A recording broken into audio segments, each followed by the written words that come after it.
Students, next topic लेते हैं। उससे पहले जीतने के लिए जिद होनी बहुत ज़रूरी है।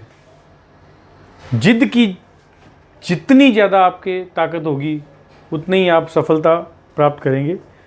क्योंकि आजकल मैं जैसे स्टूडेंट्स को देखता हूँ, हर चीज़ को फॉर्मेलिटी में लेते हैं और शॉर्टकट अपनाने की कोशिश करते हैं। शॉर्टकट नहीं बेटा, सफलता का कोई शॉर्टकट रास्ता नहीं है। आपको मंजिल तक पहुंचना है तो कई बाधाओं को दूर करते हुए ही आपको मंजिल तक पहुंचना पड़ेगा। तो स्टार्ट करते हैं टॉपिक यूकैरियोटिक सेल। आप इस स्क्रीन को स्क्रीन शेयर करके या स्क्रीन शेयर लेकर आप इसको अपना डायग्राम को तैयार कर सकते हैं। मैंने जैसे बार बार अपनी वीडियो में बोलता हूँ, डायग्राम चेंज नहीं करना बेटा आपने। यूकैरियोटिक सेल में ये टिपिकल यूकैरियोटिक एल्गल सेल है। प्रीवियस वीडियो के अंदर प्रोकैरियोटिक बताया था अपन ने। प्रोकैरियोटिक एंड यूकैरियोटिक में डिफरेंस क्या होता है आपको पता है। All cell organelles absent in prokaryotes and all cell organelles present in eukaryotic. सभी प्रकार के कोशिकांग यूकैरियोटिक में पाए जाते हैं और प्रोकैरियोटिक में नहीं पाए जाते हैं। True nucleus present in this and absent in prokaryotes. तो चलिए स्टार्ट करते हैं। ये टिपिकल, ये मैंने जो डायग्राम बनाया, ये टिपिकल एल्गल सेल जिसको हम बोलते हैं क्लैमाइडोमोनास एल्गी, जो कि सबसे बेस्ट यूकैरियोटिक सेल मानी जाती है। उसी को ही साइंटिस्ट ज़्यादातर स्टडी करवाते हैं। आउटर लेयर में अगर बात देखेंगे तो दो लेयर होती हैं, सेल वॉल बाहर की तरफ एंड देन सेल मेम्ब्रेन अंदर की तरफ। देखिए इसके अंदर कंपेयर करते जाएंगे। सेल वॉल नॉर्मल, उसमें भी नॉर्मल थी। सेल मेम्ब्रेन में यहाँ नॉर्मल है, वहाँ मतलब प्रोकैरियोटिक में एक उभार फिंगर लाइक प्रोजेक्शन दिखाई देती थी, इसमें कुछ नहीं है। देन ऊपर इसमें फ्लैजिला पाए जाते हैं। टॉप पे कंडक्टिव वैक्यूल है, क्योंकि ये टिपिकल यूकैरियोटिक है। अगर ये यूकैरियोटिक सेल एक्वेटिक में होगी तो इसमें भी गैस वैक्यूल होगा, बट ज़्यादातर इसमें टेरेस्ट्रियल एल्गी होती है तो इसमें अपन ने बोल दिया कंडक्टिव वैक्यूल। देन इस तरफ मैं अगर स्टडी करूँ तो इसमें स्पेशल आई स्पोर्ट होता है। क्या होता है अपन डिस्कस करेंगे एक एक को। माइटोकॉन्ड्रिया वेल डेवलप, जैसे मैंने आपको पहले बताया, सेल ऑर्गेनल्स सभी प्रकार के प्रेजेंट होते हैं। रफ एंडोप्लाज्मिक रेटिकुलम प्रेजेंट होता है। गोल्जी बॉडी प्रेजेंट है इसके अंदर। देन क्लोरोप्लास्ट प्रेजेंट है इसके अंदर। बहुत ही वेल डेवलप क्लोरोप्लास्ट है। इसकी भी हम पूरी डिटेल स्टडी करेंगे, एक एक टॉपिक को मैं समझाऊंगा। उस क्लोरोप्लास्ट में स्ट्रोमा पाया जाता है। Then thylakoids, cytoplasm and pyrenoids. सबसे इंपॉर्टेंट पॉइंट है पायरिनेट्स, जो कि हमारे इसके अंदर फूड स्टोरेज पार्टिकल के रूप में पाया जाता है। तो ये एक टिपिकल यूकैरियोटिक सेल है। इसके अंदर हम लोगों ने 11 टॉपिक को डिस्कस करना है। फर्स्ट हमारा जो टॉपिक है वो सेल वॉल। सेकंड टॉपिक आएगा cell membrane. Third flagella. Fourth nucleus. Fifth Golgi body. Six mitochondria. Endoplasmic reticulum 7। Eye spot, vacuoles, pigment and pyrenoids. Hindi में अगर बात करें तो सेल वॉल कोशिका भित्ति, सेल मेम्ब्रेन कोशिका झिल्ली, फ्लैजिला कशाभिका, न्यूक्लियस केंद्रक, Golgi body Golgi complex Golgi काय, माइटोकॉन्ड्रिया को सूत्रकणिका कहते हैं वैसे, एंडोप्लाज्मिक रेटिकुलम अंतः पर्दव्य जालिका, आई स्पोर्ट द्रक बिंदु, वैक्यूल्स रिक्तिका, पिगमेंट्स वर्णक एंड पायरिनेट्स होगा। तो ये एक इसकी स्ट्रक्चर है। अब मैं आपको एक एक को एक्सप्लेन करूंगा, फुल डिटेल है जिसका डिटेल होगा with diagram. Cell wall, cell membrane, flagella, nucleus, Golgi body, mitochondria, endoplasmic reticulum, eye spot, vacuole, pigments, pyrenoids. तो वही पॉइंट स्टूडेंट्स, एक एक को स्टडी करने से पहले अगर तो पूरा आएगा 5 मार्क्स का, describe the eukaryotic algae cell, तो पूरा डायग्राम बनाकर पूरे 11 पॉइंट्स को थोड़ा थोड़ा, मैं फिर बता रहा हूँ ज़्यादा नहीं, थोड़ा थोड़ा एक्सप्लेन करना है आपने। अभी मैं पूरा एक्सप्लेन कराऊंगा। और अगर अलग अलग आता है तो 1.5 मार्क्स का या 3 मार्क्स का क्वेश्चन भी इसके अंदर आ जाता है। 3 मार्क्स का अगर क्वेश्चन आएगा तो जो मैं इसका एक्सप्लेन करूँगा वो पूरा लिखना है आपने, कुछ भी छोड़ना नहीं है। तो नेक्स्ट हम शुरू करते हैं सेल वॉल। जैसे आप लोगों को पता है जो प्रोकैरियोटिक सेल है उसके अंदर सेल वॉल लूज प्रकार की होती है, परंतु इसमें बहुत सारे डिफरेंट टाइप के केमिकल्स हैं। इसको मैंने थोड़ा डिटेल लिया हुआ है। सबसे पहले तो इसके बारे में डिस्कस करेंगे। इसमें 2 लेयर पाई जाती है सेल वॉल में, टिपिकल एल्गल सेल में, outer layer and inner layer. Inner layer जो होती है इसकी सेलुलोज और जल में घुलनशील होती है, सॉल्युबल, सॉरी अघुलनशील, सेलुलोज होती है और जल में अघुलनशील, इनसॉल्युबल जिसे हम कहते हैं इंग्लिश में, इनसॉल्युबल होती है।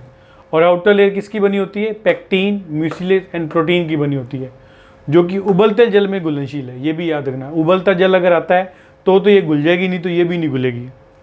तो 2 पॉइंट तो पहले यहाँ से स्टार्ट करने हैं, आउटर और इनर लेयर किस किस की बनी होती है इसके अंदर। अब इसके अंदर कार्बोहाइड्रेट्स होते हैं डिफरेंट टाइप के, 2 type of carbohydrate present in this. इससे आपके अपने इसकी स्क्रीनशॉट लेके आप इसके नोट्स भी तैयार कर सकते हैं। 2 प्रकार के कार्बोहाइड्रेट कौन कौन से हैं? वाटर सोल्यूबल और नॉन सोल्यूबल। वाटर सोल्यूबल कौन से एग्जाम्पल याद लिख दिए इसमें? Cellulose, mannose and chitin. And non soluble carbohydrate कौन कौन से मिलेंगे इसके अंदर जो सेल वॉल है? वो कैलोस और एमाइलॉइड्स। ये एग्जाम्पल मैंने इसलिए दिए क्योंकि अलग अलग एल्गी में अलग अलग प्रकार के सोल्यूबल और नॉन सोल्यूबल कार्बोहाइड्रेट मिलते हैं। किसी में सेलुलोज मिलेगा, किसी में मेनोज मिलेगा, किसी में काइटिन मिलेगा, जैसे किसी में कैलोज मिलेगा, किसी में एमाइलॉइड्स मिलेगा, इस प्रकार। अब कुछ स्पेशल एग्जाम्पल दे दिए मैंने, जैसे जेंथोफाइसी, फियोफाइसी, क्लोरोफाइसी, रोडोफाइसी, उनमें अलग अलग प्रकार की सेल वॉल मिलती है। जैसे जेंथोफाइसी में सेल वॉल मिलेगी पैक्टिन टाइप की, क्लोरोफाइसी, रोडोफाइसी, फियोफाइसी और डाइनोफाइसी में मिलेगी cell wall cellulose plus pectin type की, और बेसिलोफाइसी में सेल वॉल मिलेगी सिलिका प्रकार की। अब इसका केमिकल कंपोजिशन देखें तो केमिकल कंपोजिशन में फियोफाइसी में केमिकल कंपोजिशन में क्या क्या आएगा? एल्जीनिक एसिड एंड फ्यूसेनिक एसिड। और रेड एल्गी में आएगा जाइलोन्स, पॉलीमोन्स एंड पॉलीग्लैक्टोज एस्टर। और जब हमने प्रोकैरियोट्स में पढ़ा था तो उसके अंदर केमिकल कंपोजिशन में D alanine, L alanine type के अमीनो एसिड पढ़े थे, म्यूमेरिक एसिड और पाल्मेटिक एसिड टाइप की कंडीशन थी, और सेलुलोज टोटली एब्सेंट था उसके अंदर, ठीक है। जबकि इसके अंदर ऐसा नहीं है, इसमें बहुत डिफरेंट टाइप के केमिकल एक्टिविटी है। अब मोस्ट इंपॉर्टेंट पॉइंट मैंने यहाँ दे दिया आपको, ये आपके रीड के अंदर या कॉलेज लेक्चरर या फर्स्ट ग्रेड की टीचिंग जो कर रहे हैं उसके लिए बहुत इंपॉर्टेंट है, तैयारी कर रहे हैं। यूग्लिना जिम्नोडियम, यूग्लिना और जिम्नोडियम एक 2 प्रकार की ऐसी प्लांट है जिसमें सेल वॉल 100% एब्सेंट होती है। यहाँ मैंने ऐड कर दिया, एब्सेंट लिखा है इसके अंदर। तो एब्सेंट है तो क्या होगा? कुछ तो होगा ना उसके ऊपर। उसके चारों तरफ पेरीप्लास्ट की एक कवरिंग होती है, पतली सी, पेरीप्लास्ट कहते हैं। That is the cell wall totally absent, so that is most important point. तो फर्स्ट टॉपिक अपना कंप्लीट होता है यूकैरियोटिक में सेल वॉल। सेकंड टॉपिक लेते हैं सेल मेम्ब्रेन। बिल्कुल नॉर्मल है, इसमें कोई लंबा चौड़ा लिखने की जरूरत नहीं है। सिंगल लेयर, क्या क्या लिखना है? नॉर्मल सेल मेम्ब्रेन है, प्रोटीन, लिपिड प्रोटीन की होती है, एक नॉर्मल प्रोटेक्टिंग कवरिंग होती है, बस। इसमें जैसे प्रोकैरियोटिक में क्या पॉइंट था, रिपीट करते हैं, और साथ साथ प्रोकैरियोटिक के सेल मेम्ब्रेन में रेस्पिरेशन उसका फंक्शन था। यहाँ नॉर्मल है, कोई स्पेशल फंक्शन नहीं है, केवल परमिएबल या सेमी परमिएबल मेम्ब्रेन के रूप में, जिसे कहते हैं पारगम्यता या अर्धपारगम्य झिल्ली की तरह काम करती है। किसकी बनी होती है? प्रोटीन, लिपिड्स प्रोटीन की। तो सेकंड पॉइंट भी अपना कंप्लीट, सेल मेम्ब्रेन। जैसे मैंने आपको पहले बताया था, अगर तो 3 नंबर का या 2.5 नंबर का पूछे तो पूरा लिखना है, और अगर 5 मार्क्स का है तो इसमें 2-2, 3-3 पॉइंट आप छोड़ सकते हैं, कोई लंबी चौड़ी बात नहीं है, ठीक है। तो नेक्स्ट नंबर 3rd पॉइंट लेते हैं, फ्लैजिला। इसको मैंने मेन पॉइंट आपके सामने रख दिए हैं, थ्योरी आप खुद बनाएं इसके नोट्स, नहीं तो फिर मैं वही PDF में से ले आप। फ्लैजिला अगर इसका TS काट के देखें हम लोग तो इसमें 9+2 अरेंजमेंट होता है। थ्योरी आप इसके अकॉर्डिंग लिख सकते हैं खुद बनाकर। 9+2 अरेंजमेंट में सेंट्रल फाइबर होते हैं 2 और पेरिफेरल फाइबर 9 होते हैं इसके अंदर। सेंट्रल फाइबर 2 और पेरिफेरल फाइबर 9 कंडीशन होने की वजह से ये एक फ्लैजिला तैयार होता है, इसलिए अपन इसको अरेंजमेंट में कहते हैं 9+2 अरेंजमेंट। अब एक छोटी सी बात मैं बताऊंगा, ना तो बुक्स में लिखी होती ना कोई बताता है इसके अंदर। आपको याद होगा मैं कई बार यहाँ ऐसे डायग्राम बनाता हूँ, 3 ये 3 फ्लैजिला निकले हैं, या ये 2 फ्लैजिला निकले हैं, या 1 फ्लैजिला निकला है। इसका ओरिजिन कहाँ से होता है? इसका ओरिजिन ब्लीफेरोप्लास्ट साइटोप्लाज्म से होता है, जिसको बोलते हैं ब्लीफेरोप्लास्ट, BLEPHAROPLAST, ब्लीफेरोप्लास्ट। याद रखना ये पॉइंट। तो ये कई बार क्वेश्चन आता है, ब्लीफेरोप्लास्ट अगर साइटोप्लाज्म में, बहुत ध्यान से सुनना, बुक में नहीं मिलेगा आपको, यदि साइटोप्लाज्म में 1, 2, 3 ब्लीफेरोप्लास्ट बन जाते हैं तो हर एक ब्लिफेरोप्लास्ट से एक एक फ्लैजिला निकलेगा। यदि 2 बनते हैं तो 2 निकलेंगे, यदि 4 बनते हैं तो 4 फ्लैजिला निकलेंगे। इट मीन्स जितने ब्लिफेरोप्लास्ट साइटोप्लाज्म में बनते हैं उतने ही फ्लैजिला इसके अंदर बाहर ओपन होते हैं, निकलते हैं। तो ये तो इसकी स्ट्रक्चर के बारे में मैंने आपको बताया, ध्यान से नोट करना। डायग्राम इसमें बना हुआ है और थ्योरी आप खुद तैयार करें। टाइप ऑफ फ्लैजिला की अगर बात करें हम, छोटे छोटे पॉइंट से, बहुत इंपॉर्टेंट है, ध्यान से सुनना। 2 टाइप के होते हैं, आइसोकॉन्ट जिसे हिंदी में कहते हैं समकशाभिक, और हेट्रोकॉन्ट विषम कशाभिक।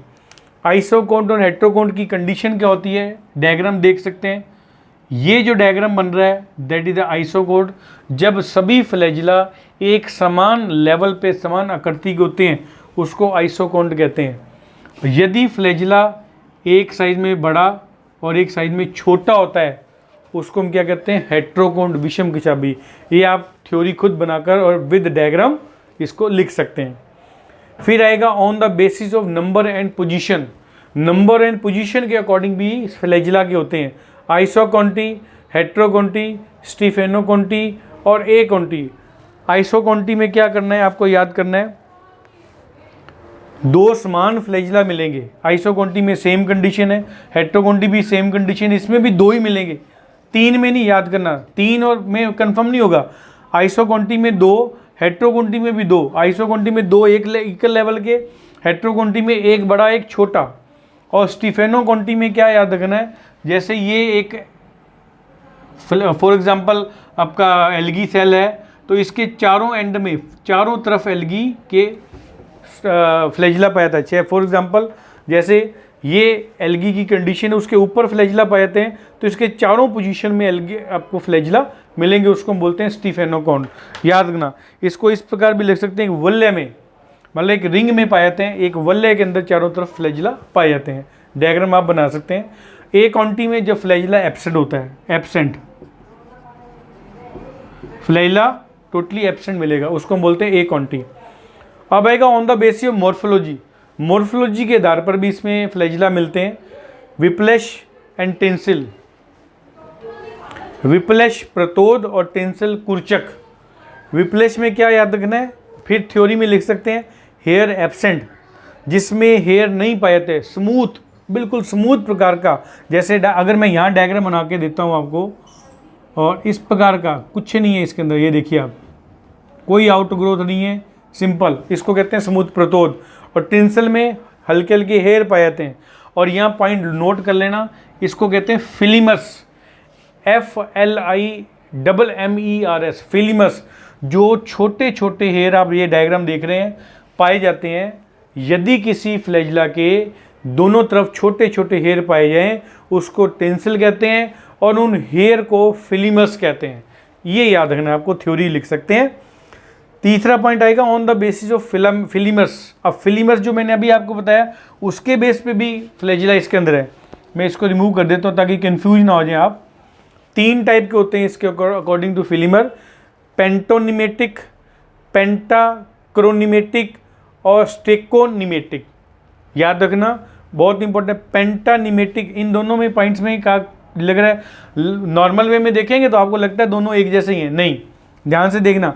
पेंटोनिमेटिक में क्या होगा, इस पर दोनों तरफ फ्लैजिला पर सेंटर में फ्लैजिला नहीं है, इस पॉइंट को ध्यान रखना। जहाँ मैंने राउंड लगाया यहाँ बीच में फ्लैजिला नहीं है, ठीक है। जबकि पेंटाक्रोनेटिक में ये इस पॉइंट को आउटलाइन कर रहा हूँ, ये 1 2 3 मतलब बीच में भी फ्लैजिला है, इधर भी फ्लैजिला है और इधर भी फ्लैजिला है।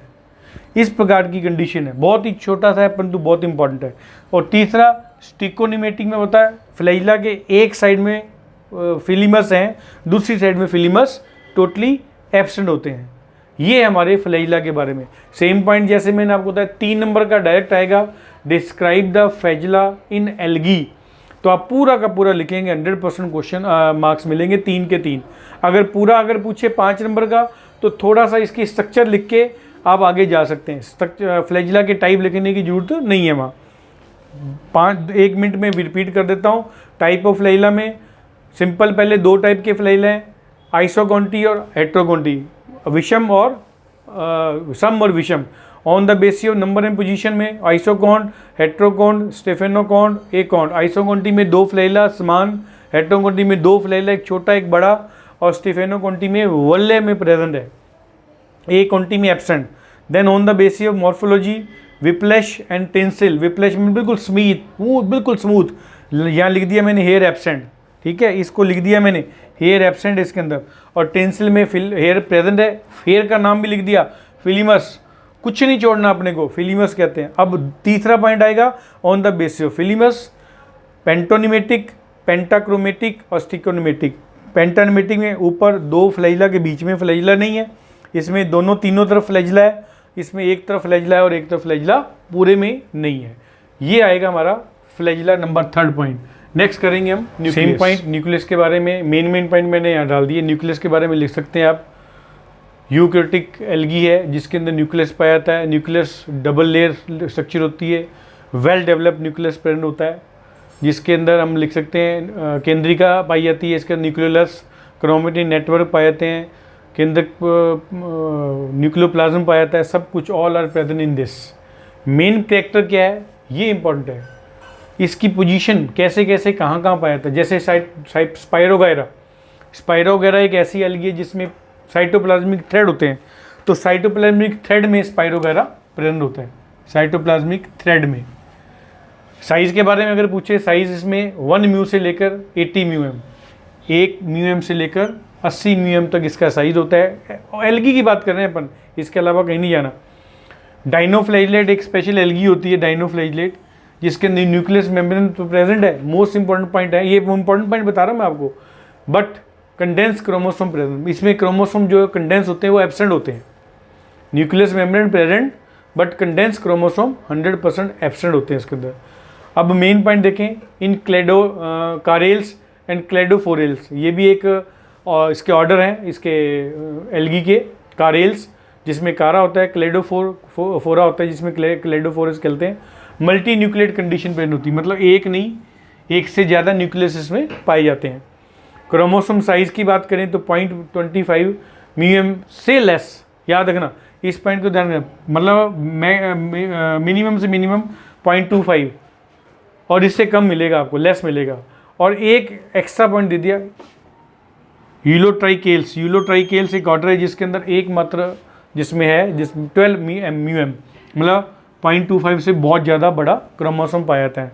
अब क्रोमोसोम नंबर के बारे में भी देख दिया, chromosome number n=2, example Porphyra, और chromosome number n=592, example Netrium. ये जो ऑब्जेक्टिव टाइप क्वेश्चन होते हैं उनमें बहुत बार आता है, और अगर आप अलग से लिख भी देंगे तो बहुत एक्स्ट्रा मार्क्स, तो क्या मतलब 3 में से 3 मार्क्स 100% मिलने की कंडीशन रहती है। तो कंफर्म हो गया क्रोमोसोम कम से कम कितने हैं और अधिक से अधिक किस में मिलते हैं, तो कम से कम पोरफायरा और अधिक से नेट्रियम में मिलेंगे। That is the nucleus. ये न्यूक्लियस कंप्लीट। नंबर 5 पॉइंट में गोल्जी बॉडी आएगा। गोल्जी बॉडी सबसे पहले इसका पॉइंट ये है, इसको प्लांट के अंदर डिक्टियोसोम बोलते हैं। डिक्टियोसोम मोस्ट इंपॉर्टेंट पॉइंट याद रखना। अब सेम पॉइंट, इसकी कंडीशन कैसी है, अपने को स्ट्रक्चर डिटेल नहीं लिखनी इसके अंदर। मेन पॉइंट है, न्यूक्लियस के पास किस एल्गी में मिलेगा, क्लेमाइडोमोनास में। प्लास्टिड के पास किस एल्गी में मिलेगा, डाइटम्स के अंदर। फ्लैजिलर बेस के पास क्राइसोकोमिलेलिया में मिलेगा आपको, फ्लैजिलर बॉडी के पास या फ्लैजिलर बेस के पास। फंक्शन क्या है इसका, सेल वॉल फॉर्मेशन, मतलब सेल वॉल का निर्माण करने का काम करेगा, और श्रावण मैंने स्क्रीट करेगा। एक्स्ट्रा बॉडी के पॉइंट ऑफ से बात करें तो बहुत सारी जो एक्स्ट्रा मटेरियल है उसको स्क्रीट करने का, बाहर निकालने का काम करेगा। ये है गोल्जी बॉडी के बारे में। नेक्स्ट पढ़ेंगे अपन माइटोकॉन्ड्रिया। सेम पॉइंट, माइटोकॉन्ड्रिया की भी पूरी डिटेल अपने को नहीं लिखनी इसके अंदर, सेल स्ट्रक्चर में एल्गी के अंदर। केवल इंपॉर्टेंट पॉइंट, माइटोकॉन्ड्रिया में नंबर कितने हैं, मतलब एल्गी के अंदर जो माइटोकॉन्ड्रिया उसके नंबर कितने हैं, मिनिमम 50 और मैक्सिमम 500, और कभी कभी कुछ ऐसी एल्गी भी होती है जिसके अंदर 5000 तक भी इसमें माइटोकॉन्ड्रिया के नंबर पाए जाते हैं। सिंपल फंक्शन लिख देना है, पावर हाउस ऑफ सेल, ये आपको पता है, कोशिका का शक्ति गृह कहते हैं इसको, ठीक है। नंबर 7 पॉइंट है, तो ये अपना टॉपिक कंप्लीट हुआ माइटोकॉन्ड्रिया। देन नंबर 6 पॉइंट पे आते हैं, एंडोप्लाज्म रेटिकुलम। मोस्टली ये इंपॉर्टेंट पॉइंट है इसके अंदर, ज़्यादातर एल्गी के अंदर 90% तक रफ एंडोप्लाज्मिक रेटिकुलम प्रेजेंट होती है, स्मूथ ना के बराबर ही है। इसलिए इसके अंदर प्रोटीन सिंथेसिस का मेन फंक्शन है, क्योंकि एक्चुअल में देखा जाए तो रफ एंडोप्लाज्मिक रेटिकुलम की वजह से प्रोटीन सिंथेसिस होता है इसके अंदर। क्योंकि आप लोगों ने प्रीवियस क्लासेस में पढ़ा हुआ है, जो एंडोप्लाज्मिक रेटिकुलम है उसके ऊपर छोटे छोटे डॉट लाइक स्ट्रक्चर होती है, that is known as ribosome. उसका फंक्शन होता है प्रोटीन सिंथेसिस। तो इसमें लिख दिया 90% तक जो है वो आपको रफ एंडोप्लाज्मिक रेटिकुलम मिलेगी, इसलिए इसको प्रोटीन सिंथेसिस का फंक्शन कहते हैं। नंबर 8 पॉइंट, नेक्स्ट पॉइंट अपना आएगा नंबर 8, आई स्पॉट, जिसे हम बोलते हैं स्टिग्मा और द्रक बिंदु, हिंदी में कहते हैं इसको द्रक बिंदु। स्ट्रक्चर लिखनी है, गोल अंडाकार रेखीय लाल या नारंगी रंग का होता है। पोजीशन लिखनी है, जो क्लोरोप्लास्ट है उसके बिल्कुल साइड में पाया जाता है, एंटीरियर पोर्शन पे, एल्गी के एंटीरियर पोर्शन के ऊपर ये आई स्पॉट लगा होता है क्या चीज़, फंक्शन क्या करता है। फंक्शन इंपॉर्टेंट है इसमें बेटा, पहले तो कलर लिख देना, लाल या नारंगी रंग का होता है। इसको स्टेन करने की जरूरत नहीं है, सीधा ही आपको रेड या नारंगी कलर का, मतलब ऑरेंज कलर का दिखाई देगा। प्रकाशग्राही और प्रकाश संवेदी, फोटो सेंसिटिव पार्ट होता है ये। अब कैसे फंक्शन करता है, ये इसका डायग्राम आपको बनाना है। आई स्पॉट ऑफ वॉल्वॉक्स, वॉल्वॉक्स में बताइए लेंस होता है, इसमें लेंस के दोनों के बीच में एक एरिया है जिसे बोलते हैं फोटो सेंसिटिव रीजन। सेंसिटिव है, प्रकाश को ग्रहण करने का काम करेगा। और यहाँ ये पिगमेंटेड प्लेट है। कैसे करेगा, अपन कहते हैं ना बहुत एक्टिव है, कैसे करेगा, मैं आपको एक छोटा सा 2 मिनट में आपको एक एग्जाम्पल देता हूँ। फॉर एग्ज़ाम्पल एक हम लोग एक ब्लैक बॉक्स ले लेते हैं, बहुत सारा, मतलब बिल्कुल खाली ब्लैक बॉक्स हो, हल्का सा छेद कर देते हैं उसके अंदर, और यहाँ इसके अंदर एल्गी रख देते हैं, पानी के अंदर रखी हुई। और थोड़ी देर बाद देखेंगे ये सारी की सारी एल्गी इस तरफ इकट्ठी होती है, क्योंकि यहाँ लाइट पड़ती है, तो जिस तरफ लाइट आएगी इसलिए इसका पता लग गया प्रकाश ग्राही है। ठीक है, अब प्रकाश सेंसिटिव कैसे है, ये तो हो गया रिसेप्टर, फोटो रिसेप्टर हो गया, और ये फोटो सेंसिटिव हो गया, प्रकाश संवेदी। संवेदन कैसे करेगा, उसका भी एक्सपेरिमेंट है, एक्सपेरिमेंट देखते हैं। फॉर एग्जांपल एक अपन वाच ग्लास लेते हैं, उसके अंदर भर देते हैं अपन बहुत सारी एल्गी, और यहाँ एक सेंटर में की बजाय एक अलग से एक कैंडल जला देते हैं, आग लगा देते हैं। आप थोड़ी देर दिखेंगे यहाँ गर्म जो है तो इससे दूर चली जाएगी, ये यहाँ इकट्ठी हो जाएगी। ठीक है, ये सेंसिटिव मतलब संवेदना, उसको पता लगता है यहाँ हीट आ रही है, हीट आने से ये आई स्पॉट की वजह से तो पता लग जाएगा उस एल्गी में आई स्पॉट प्रेजेंट है और एब्सेंट है। तो ये हो गया प्रकाशग्राही, मतलब फोटो रिसेप्टर ग्रहण करना, प्रकाशवेदी फोटो सेंसिटिव। तो ये दोनों कंडीशन इसके पास आ गई। ये हो गया हमारा नंबर 8 पॉइंट, आई स्पॉट। नेक्स्ट पॉइंट करेंगे वैक्यूल। अगर वैक्यूल के बारे में भी थोड़ा आपके पास समय डिटेल लिख सकते हैं, तो वैक्यूल की जो मेम्ब्रेन है, या उसको झिल्ली बोलते हैं, झिल्ली को टोनोप्लास्ट कहते हैं, वैक्यूल की झिल्ली को टोनोप्लास्ट कहते हैं। लिखें तो भी ठीक है, नहीं लिखें तो कोई बड़ी बात नहीं है, क्योंकि इसका उसका टाइप पूछेगा। एल्गी के अंदर 3 टाइप के वैक्यूल पाए जाते हैं, रिक्तिका जिसे हम कहते हैं हिंदी में। Number 1 simple vacuole, कॉन्ट्रैक्टिव vacuole, complex. इसमें भी लंबा पॉइंट नहीं लिखना, केवल उसका प्रेजेंस कहाँ पाई जाती है और उसका फंक्शन क्या है। नंबर 1 सिंपल वैक्यूल, एग्जाम्पल याद करना, यूलोथिन स्पाइरोगैरा में मिलेगी ज़्यादातर ये। सेल सैप सबसे इंपॉर्टेंट, क्या भरा होता है इसके अंदर, तो लिख सकते हैं आप सिंपल वैक्यूल यूलोथिन स्पाइरोगैरा में पाई जाती है। इस सिंपल वैक्यूल में सेल सैप प्रेजेंट होता है, फूड स्टोरेज होता है, एक प्रकार का फूड स्टोरेज का काम करती है। और मोस्ट इंपॉर्टेंट पॉइंट फंक्शन के बात में करेंगे तो लवणों के अवशोषण व संग्रहण, मतलब मिनरल्स का एब्जॉर्प्शन एंड कंट्रोल, मतलब उसको स्टोर करने का काम करेगी। संग्रहण मैंने स्टोर करने का काम करेगी। नंबर 2 कॉन्ट्रैक्टाइल वैक्यूल, संकुचितशील रिक्तिका कहते हैं। एग्जाम्पल क्या है, ऑल क्लोरोफाइसी, जितनी भी क्लोरोफाइसी एल्गी है सब में मिलेगी आपको ये। और इम्पॉर्टेंट पॉइंट, जल व खनिज लवणों का परासरण नियमन, हिंदी में और इंग्लिश में ऑस्मो रेगुलेशन। तो ये क्या करेगी, वाटर एंड मिनरल्स का, खनिज लवण मैंने मिनरल्स का ऑस्मो रेगुलेशन करने का काम करेगी। और जल व अपशिष्ट पदार्थ बाहर निकालने का काम भी करती है ऐसे एल्गी से। Water and waste material remove करने का काम करेगी ये कॉन्ट्रैक्टाइल वैक्यूल। तीसरी वैक्यूल है कॉम्प्लेक्स वैक्यूल, जिसे बोलते हैं जटिल रिक्तिका। एग्जाम्पल यूग्लिनोफाइसी और डाइनोफाइसी में सबसे ज़्यादा मिलेगी। फंक्शन क्या है इसका, वही पॉइंट, कोशिका ग्रसनी, हिंदी इंग्लिश दोनों में ले रहा हूँ, साइटोफेरिंग्स संग्राहक रिजर्वायर के रूप में कार्य करती है। रिपीट, साइटोफेरिंग्स एंड रिजर्वायर कोशिका ग्रसनी या संग्राहक के रूप में कार्य करती है, ये कंट्रोल करेगी। तो ये 3 प्रकार की वैक्यूल है, simple vacuole, contractile vacuole and complex vacuole. 3 number का क्वेश्चन कई बार आया हुआ है, 1.5 नंबर का क्वेश्चन भी आ सकता है, तो आप इसको इस प्रकार लिख सकते हैं, दैट इज द वैक्यूल। अभी मैं नेक्स्ट पॉइंट पे केवल पायरिनाइट्स लूँगा, मैं आपको क्लियर कर दूँ स्टूडेंट्स। पिगमेंट वाले टॉपिक को मैं बिल्कुल अलग वीडियो बनाऊँगा इसकी, पिगमेंट और रिजर्व फूड मटीरियल, क्योंकि पिगमेंट और रिजर्व फूड मटीरियल का बिल्कुल सेपरेट क्वेश्चन आता है, ठीक है। तो अब लास्ट टॉपिक अपन लेंगे पायरिनाइट्स। चलिए पायरिनाइट्स शुरू करने से पहले, क्योंकि आपको पता है स्टूडेंट्स पायरिनाइट्स किसका पार्ट है, प्लास्टिड्स, क्योंकि पायरिनाइट्स प्लास्टिड में पाया जाता है, लवक में पाया जाता है। तो पहले मैं थोड़ा सा 2-3 पॉइंट्स, इसमें भी डिटेल अपने को कुछ नहीं करना, प्लास्टिड्स पहले पॉइंट के मेन पॉइंट उठाना है, जो वास्तव में इंपॉर्टेंट है। एब्सेंट इन साइनोफाइसी, तो क्लियर हो गया, अभी स्टूडेंट्स ने वास्तव में पढ़ा हुआ है, साइनोफाइसी में प्लास्टिड टोटली एब्सेंट होता है। अब इसकी शेप के बारे में बता देना आपने, कपलाई क्लेमाइडोमोनास में, डिस्कॉइड कारा और वाउचेरिया में, ग्रिडल शेप यूलोथिक्स में, स्पाइरल स्पाइरोगेरा में, इरेगुलर एक्टोकार्पस में, रेटिकुलेट क्लेडोफोरा में, एच शेप क्लेमाइडोमोनास एल्पाइना में। ये थोड़ा सा मैंने डिटेल इसलिए दे दिया क्योंकि फर्स्ट ग्रेड या कॉलेज लेक्चर में इसके स्पेशल क्वेश्चन आते हैं, उन बच्चों के लिए भी बेनिफिट हो जाएगा। आप अगर बीएससी लेवल की बात करें तो 1-2 याद करके चले जाएंगे तो भी अपना काम चल जाएगा, इंपॉर्टेंट पॉइंट। अब अपन लिख सकते हैं प्लास्टिड के अंदर ही स्पेशल प्रकार की कंडीशन होती है, दैट इज नोन एज पायरिनाइट्स। क्योंकि पायरिनाइट्स के बारे में थोड़ा सा पॉइंट लिख देंगे, फिर मेन पॉइंट अपने लेवल पे मेरे नोट्स में दिया हुआ है सारा कुछ। पायरिनाइट्स में आपने पहला पॉइंट क्या लिखना है, मेन पॉइंट, ये फूड स्टोरेज पार्टिकल होता है। जैसे मैं फिर बता रहा हूँ, प्रोकैरियोट्स एल्गी के अंदर फूड स्टोरेज पार्टिकल कौन सा है, alpha particle. Same point pyrenoids eukaryote के अंदर फूड स्टोरेज पार्टिकल होता है। क्या होता है स्ट्रक्चर, देखें, स्टार्च सिंथेसिस की स्ट्रक्चर होती है।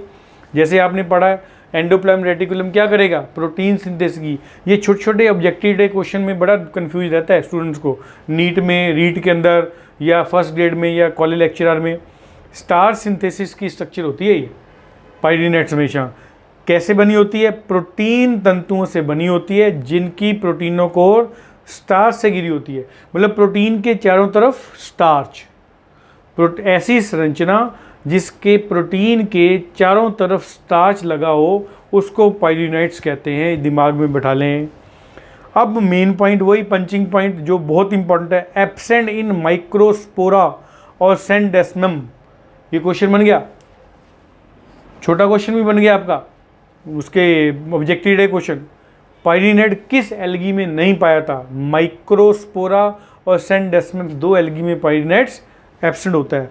और इम्पॉर्टेंट पॉइंट, कंपाउंड पायरिनाइट्स। कंपाउंड का मतलब, जैसे ये पायरिनाइट्स अपन ने डायग्राम बनाया था, कुछ उठा के देखना डायग्राम, इस प्रकार अगर 2 जुड़ जाएं ऐसे, ये देखिए 2 अगर जुड़ जाएं कंपाउंड हो गया, 3 जुड़ जाएं, 4 जुड़ जाएं, जितने भी जुड़ जाएं उसको कहते हैं कंपाउंड पायरिनाइट। किस में मिलेगा, स्टिक, देखो हिंदी में लिख दिया स्टिगोक्लोनियम, ये फिर ऑब्जेक्टिव क्वेश्चन बन गया आपका। स्टिगोक्लोनियम में कंपाउंड पायरिनाइट्स पाया जाता है। देन और इम्पॉर्टेंट पॉइंट देखें, अब 2 एल्गी एक और एक स्पेशल होती है, प्रेस्नोक्लेडस और एकेंथोस्फीरिया। रिपीट, प्रेस्नोक्लेडस एकेंथोस्फीरिया में स्टार्च आवरण एब्सेंट होता है। मोस्ट इंपॉर्टेंट पॉइंट, क्योंकि अपन ने अभी पढ़ा था ना, प्रोटीन के चारों तरफ स्टार्च बना होता है और इसमें स्टार्च ही नहीं है, क्योंकि स्टार्च सबसे इंपॉर्टेंट है इसके लिए कवरिंग।